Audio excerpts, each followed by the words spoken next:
start again. Thank you. Good afternoon, ladies and gentlemen, and all of you colleagues who share this wonderful industry that provides so many challenges for us. It's a great opportunity to share some of the things we've done in Australia in demolition, going back to times when we didn't have so many safe practices as we do today, and coming through to the current times when we not only have much more stringent regulation to deal with, but also much improved practices on our demolition sites. So firstly, seeing as Australia is a long way away and there's probably a lot of you that don't know a lot about it, I'll tell you a little bit about it. The bottom part of Australia, which is just along the bottom and down to Melbourne, up to Sydney and up to Brisbane, is where most people live. A whole 26 million people. And about 90% of the continent has pretty much nothing in it. We have a warm, temperate climate in that livable area that I spoke of, and extending into where you see Western Australia and South Australia, and Alice Springs, largely desert.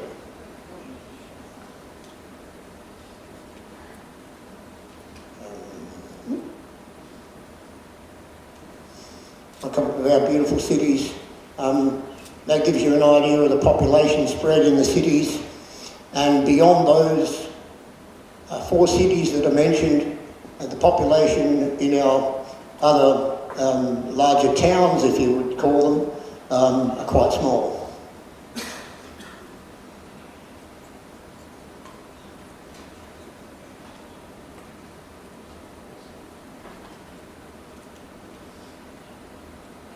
In terms of land mass, it's interesting to note that we're about 8 million square kilometres and Russia is about 17 million square kilometres.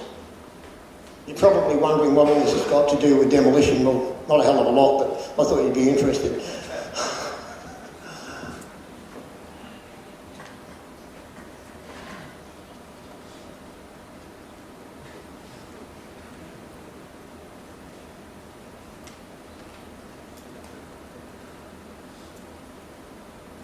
Is this a time-wasting device? There we go.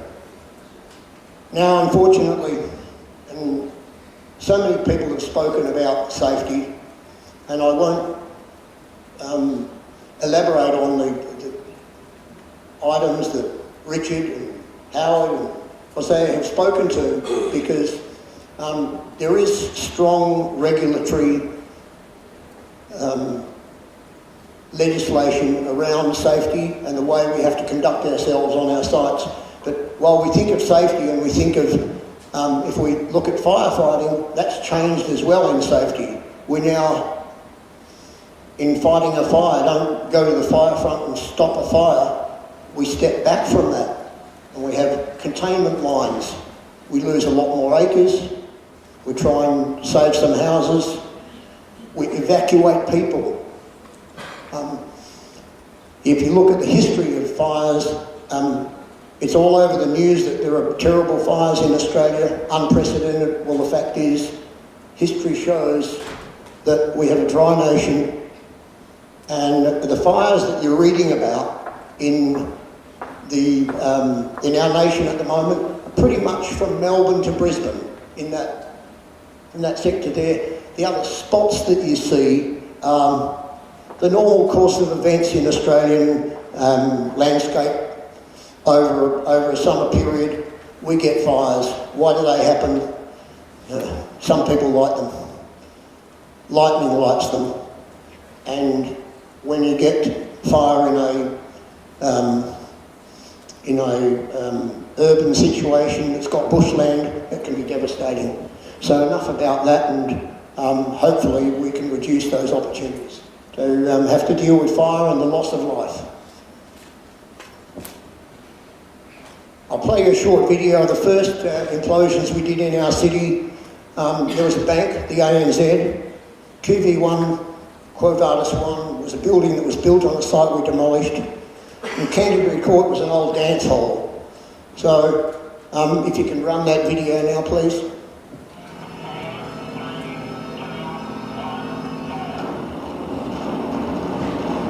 In the 80s, in Australia, we didn't have long reach. And even though this was in a city and very close to a lot of buildings, we felt that it was the safest way to go. And it proved that we had no loss of life on any of these projects or disability caused to people or damage to adjacent structures other than for some fly damage, because we're in very close proximity to buildings, as you can see.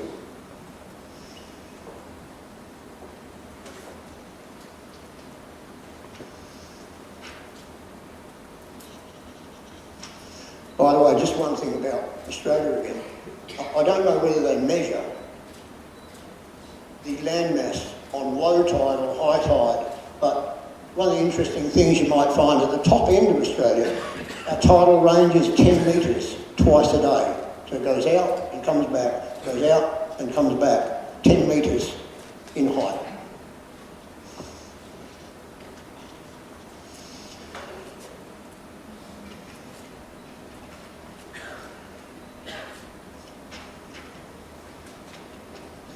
So I've titled today's discussion with you, Who Owns Your Safety? Because rather than speak about the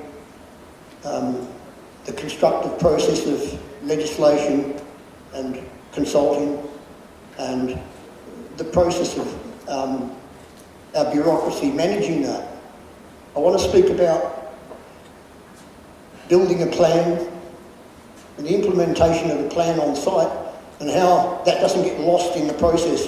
We've got everything done. We have our plan in place. It's been ticked off by the authorities and the client. So it's got to go well. But the fact is, we have to engage our workforce. We have to engage the people and have them love what they do. If it's their baby, if it's their house, they're going to take greater care. And they're going to see things that you don't even see. They're going to fix them.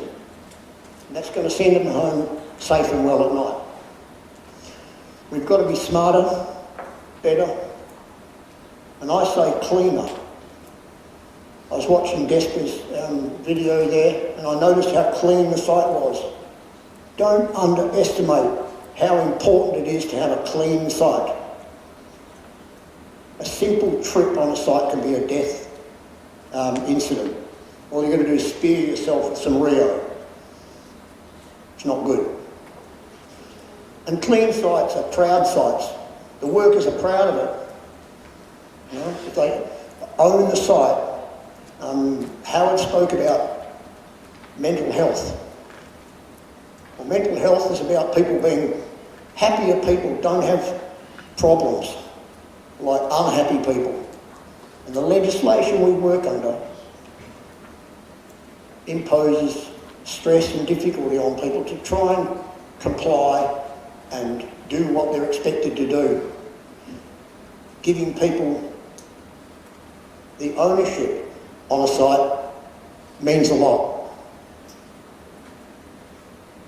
I'll just run another video. This is a job we did recently, and you'll see from what happens here. Can you run that tape, please? Oops.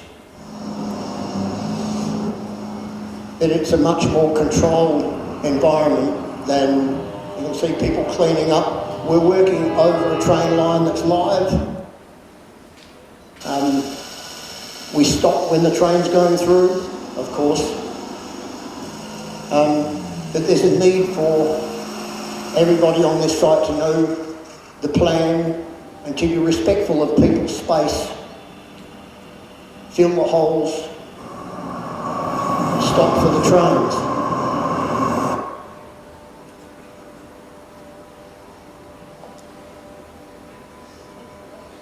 It's a pretty simple process. Cut the bridge into 6 pieces, lift it out.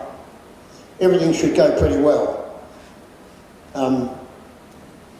The people who are working on the deck when the lifting's happening are on lanyards. They're not only fall arrest lanyards, but the lanyards are climbing lanyards, so that if you do fall over the edge, you can lower yourself to the ground. No? Some of these lifts were about 30, you can see one marked up there, 33 tonne. It's a considerable size for a mobile crane, and that is all engineered. You can see that that rail was kept as a safety barrier until the last minute, and it's easily done. Although in the old days you'd just cut the whole thing off and take it away, much earlier, we kept it in place at the last moment.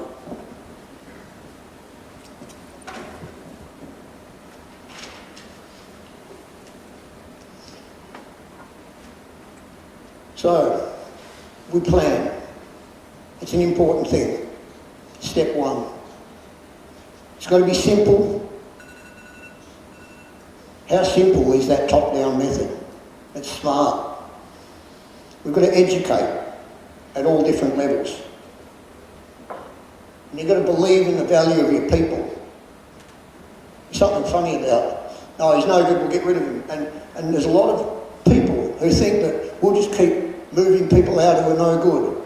Well, maybe you didn't see the good side of them. Companies who are successful have long-term employees who have ingrained skills, ingrained training, and are valued to the company in many ways.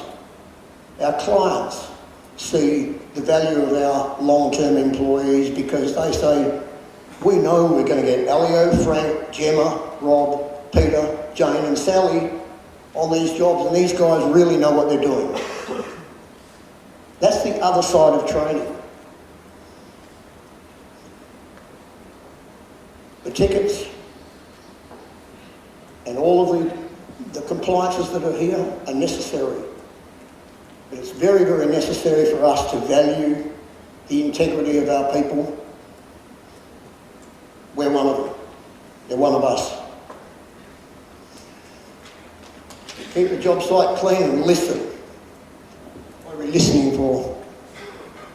We're listening to the building when we're taking it down and watching it, because things happen. We don't have all the knowledge of how that building was built and what it's doing when we're demolishing it. So you've got to listen to your people. The guy comes down and says, Rob, there's stuff falling off the 11th floor. You know, it's big chips of concrete. Oh yeah, it's okay, mate. It's not. You know it's not. Because if you're getting that sort of thing happening, stress in that building, fatigue in that building could be a catastrophic event. So listen. Ultimately and almost always, I think, a good plan results from thorough risk analysis, which will give you several ways to go, enclosing, top down, machines coming down, scaffolding, whatever. Doesn't matter which one you choose, as well as the risk analysis is good. And the safety is a byproduct of that. It's not something you impose on the thing. It's a byproduct. It's like a football team, right? A couple of you guys play football? None. Can't believe it. Anyway, that's what they do in Europe, but this is what we do in Aussie, okay? So, you play football, what do? You get the best guy for the position and you believe in him. And he's got to believe in himself. That's why you win the premiership. And that's what I hope we all have a chance of doing. This is a bit silly to put this on, I think, or you might think, because, play the video please. This used to be the most dangerous intersection in this town, and it had signs and lights and cross walkways marked and so on, and they had all accidents. The man that's walking across the street is called Sidney Decker. He's a professor at Griffin University, and the car's not going to hit him. It's sped up. But I'd encourage you to read some of his work called Safety Differently.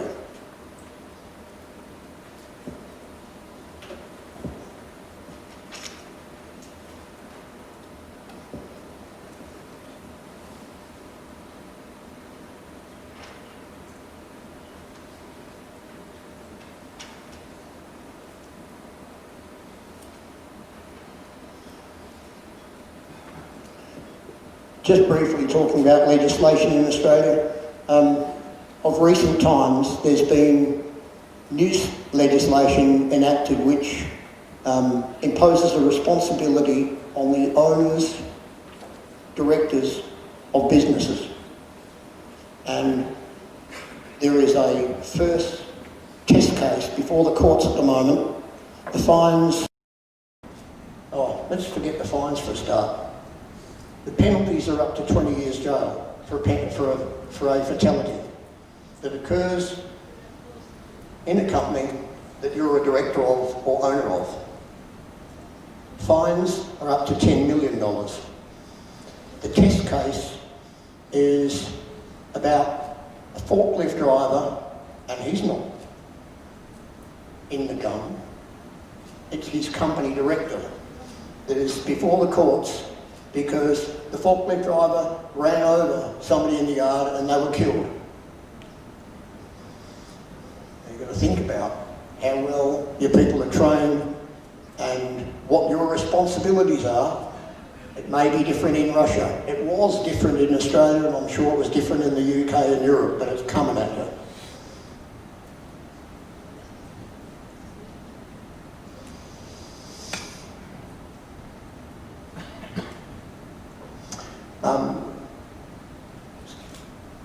Some time ago we were involved in a joint venture, in a cooperation with Adams. That building coming down might look like 2,000 or 3,000 tonne. It was a BOS building and there were 25,000 tonne of steel in that. And it was about 2 times the length of a football oval, your football, soccer oval. You can see the dust. Well, it was over in a relatively short period of time. From wherever you looked in Newcastle, you could see that thing coming down. And there was a lot of engineering that went into how that was felt, how it was prepared, and the result, you can see, is a great result for a number of reasons. And one of the important reasons is nobody was hurt. Secondly, we've saved a lot of energy in the felling of that structure. The fragmentation of the steel structure was almost absolute because it was all bolted, and you could just about pick it up and put it on a truck. It saves a lot of time, a lot of energy, and the less time that you've got men and machines working on structures like this, the shortened time of interface is a positive in terms of safety.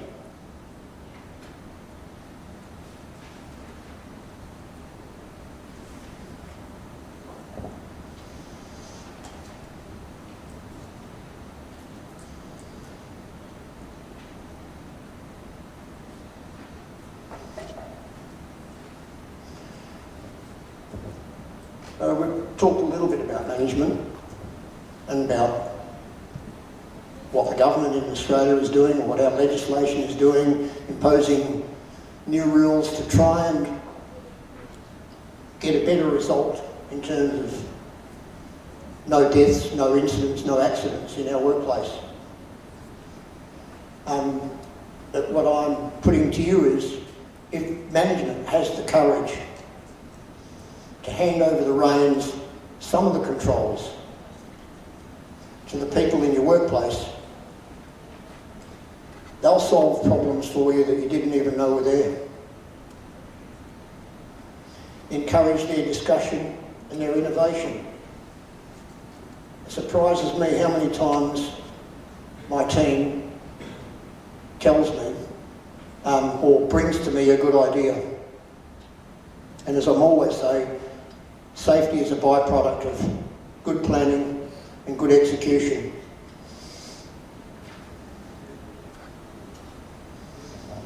So going along a little bit, the first implosions I showed you were 1987. Between that and this particular demolition I'm going to show you, there was an accident in Canberra, terrible accident where a steel building was imploded and a young girl was killed on the lake. It sprayed stuff everywhere. It was a terrible event quite some years ago. You may or may not know about it. So, demolition by explosives was pretty much banned in Australia, and you can see that the preparation of the building inside, as Richard was saying before, and I think others were saying, we take out all of the materials. We have what's left is material that can be processed and reused, as on this particular instance was used on the road base. About 15,000 cubic metres was generated.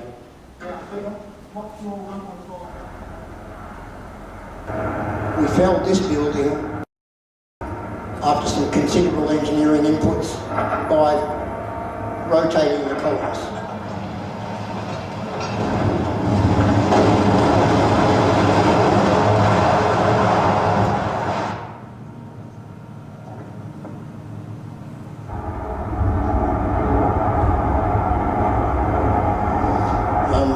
That building covered about 20 kilometres.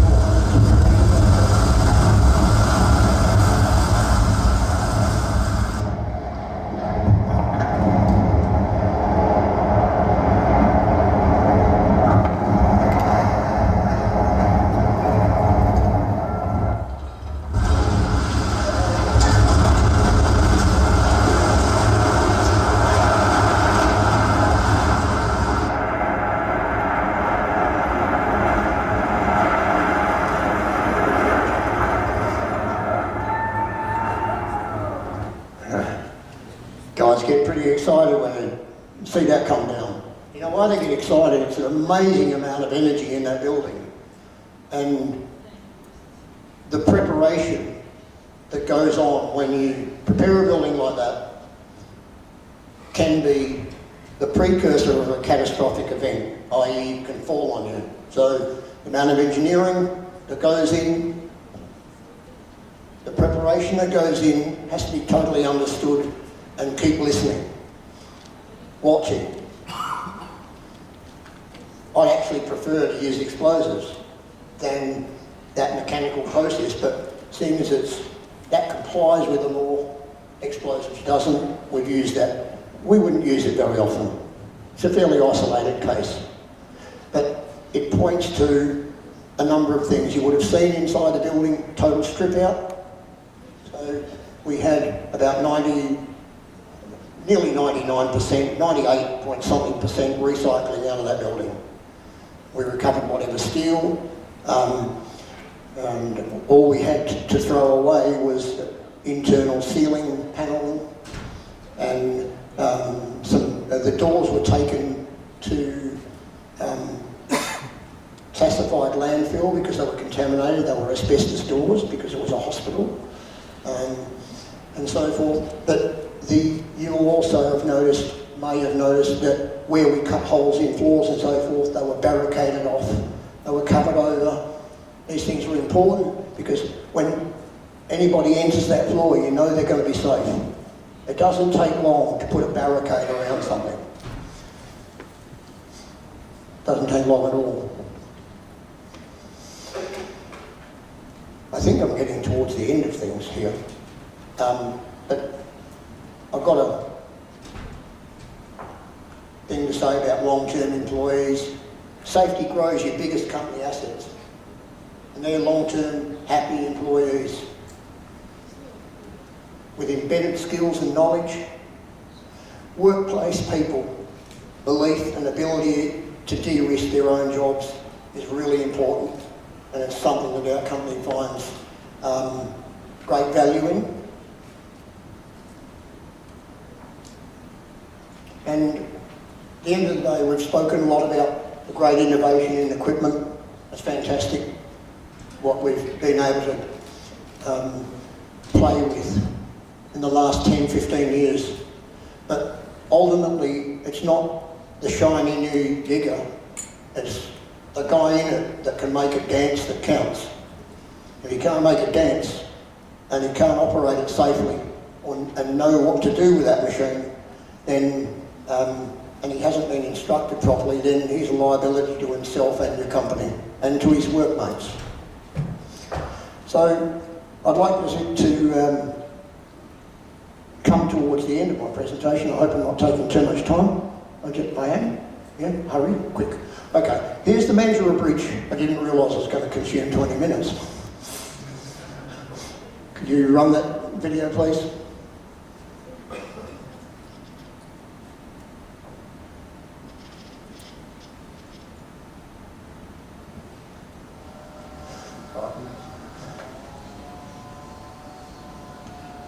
I wanted to run this because it's about innovation. It won a 2018 WDA award for its execution. It also won a state safety award for innovation and solution to a workplace hazard. We had live waterways, we had different things happening. That's my son on the digger. And that's a machine that we built to cut the piles underwater. You saw the other piles were cut above the water. They were retained for future jetting. This machine had a grab, hold and rotate cutting mechanism, and that blade lasted the full distance of the job. It was a good little tool. So we eliminated cranes, we eliminated barges, and we eliminated divers.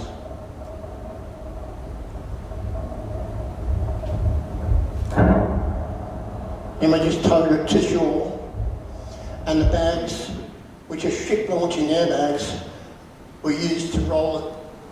You'd think that'd damage it, but it didn't. It's beautiful. So we rolled that off onto the shore with a 30-ton digger very easily.